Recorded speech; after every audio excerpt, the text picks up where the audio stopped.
glitch, hearts unstitched, algorithms implode. In a jungle of signals left to unravel the clues. Clever girl, raptor, sniffing out the loves that lose. Swipe or bite.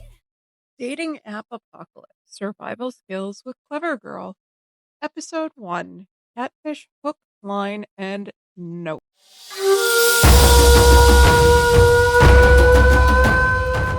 Welcome, survivors, to Dating App Apocalypse Survival Skills with Clever Girl. I'm Clever Girl, your prehistoric private eye, here to help you navigate the treacherous waters of modern dating. And let me tell you, those waters are teeming with catfishing. For those who haven't encountered this digital swamp creature, is when somebody creates a fake online persona to deceive others. They use stolen photos, fabricated stories, and a whole lot of lies to trick people into believing they're someone else. Think of it as a digital disguise, a chameleon in the concrete jungle of the internet. They craft these false identities to build emotional connections, often with the intent to manipulate or exploit their victims. Let me tell you about a recent case of classic tale of digital deception. A survivor, we'll call her Sarah, matched with a man named Alex on a popular dating app. Alex was charming, a world traveler, and his photo showed a ruggedly handsome adventurer. He showered Sarah with compliments, spoke of a deep connection.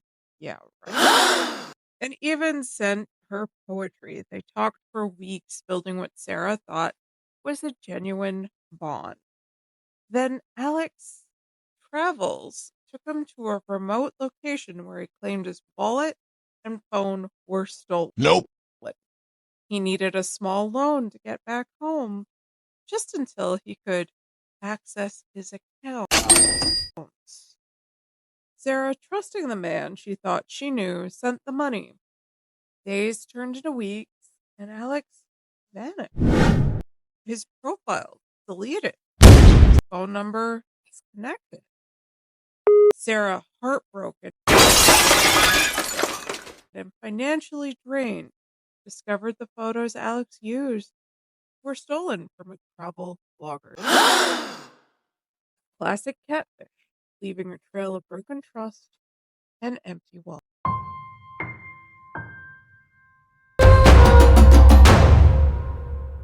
Now, first, let's understand why this happens. Why do people catfish? Well, like any predator, they're looking for something. Validation, attention, maybe even a quick scam like Alex did there. They're like those sneaky little dinos, always looking for an easy meal. But fear not, my fellow survivors, Clever Girl has the tools to spot these imposters.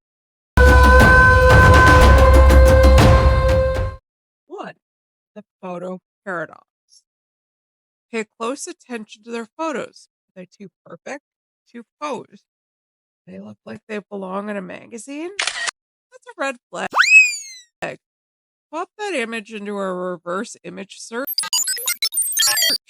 And if you find them on stock photo sites or attributed to somebody else, you've got a catfish on the line.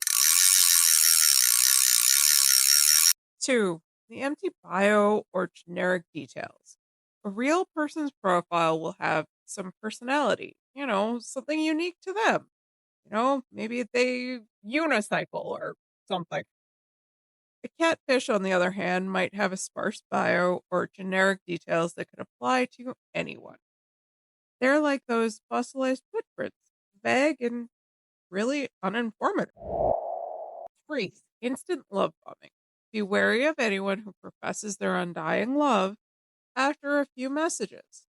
They're trying to hook you fast. It's like a velociraptor pouncing on its prey without any stalking. Too much too soon is a classic catfish. The suspicious story or inconsistent detail. Catfish often weave elaborate tales that don't quite add up. They claim to be a model, but you don't see any contacts that are models or even producers or something like that. A doctor, but they can't quite answer any medical questions, or a wealthy entrepreneur living abroad. Ask them specific questions and see if their story holds water. If they start contradicting themselves, you've caught them in their net. The reluctance to video chat or meet in person. This is the ultimate test. A real person actually into you will be happy to video chat or meet up at a coffee shop. A catfish will make excuses, claim they're traveling, have a bad camera, or are dealing with a personal crisis. I mean, personal crises do happen, but they don't usually happen every Tuesday. They're hiding behind a digital curtain. Requests for money or personal information. This is the classic catfish scam. They'll gain your trust and then ask you for money, gift cards, or personal information. Unlike Sarah in our story there, never ever send money or sensitive details to someone you haven't met in person. It's like feeding a T-Rex your hand. It's a very bad idea. I mean, I like my hands, don't you? Now, survivors, let's dig a little deeper, shall we?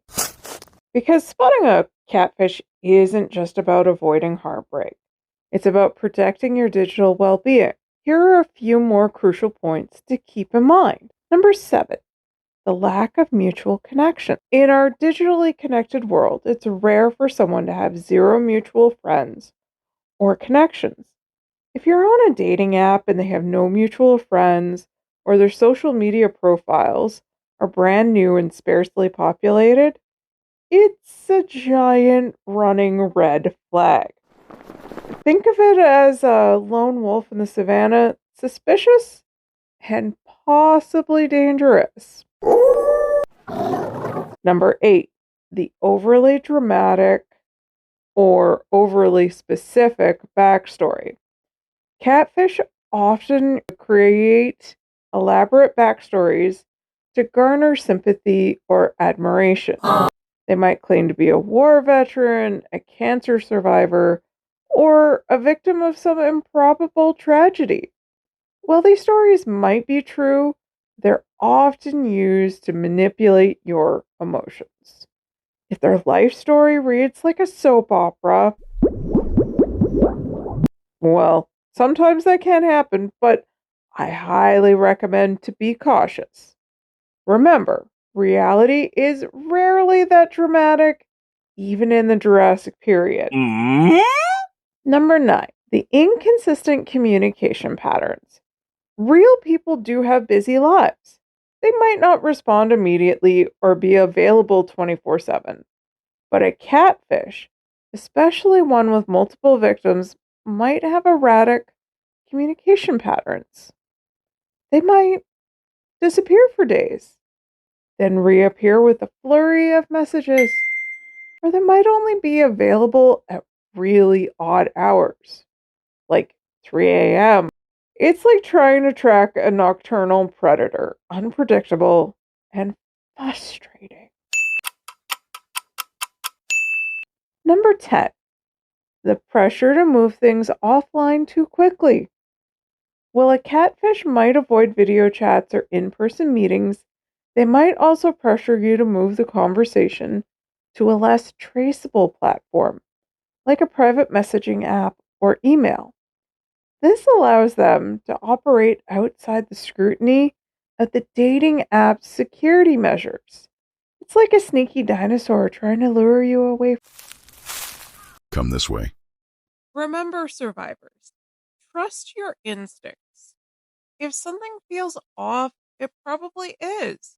Don't be afraid to ask those tough questions. Do your research. You're a clever predator, not a vulnerable herbivore. By following these tips, you can avoid getting caught hook, line, and sinker by a catfish. Stay vigilant, stay smart, and remember, in the dating app apocalypse, knowledge is your greatest weapon.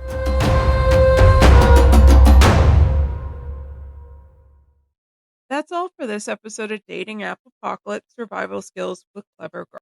In future episodes, we'll be handling things like zombies, breadcrumbing, the green-eyed monster of jealousy, and what to do when you actually get to that first date. So for now, stay sharp, stay safe, and remember, you're the apex predator of your dating life.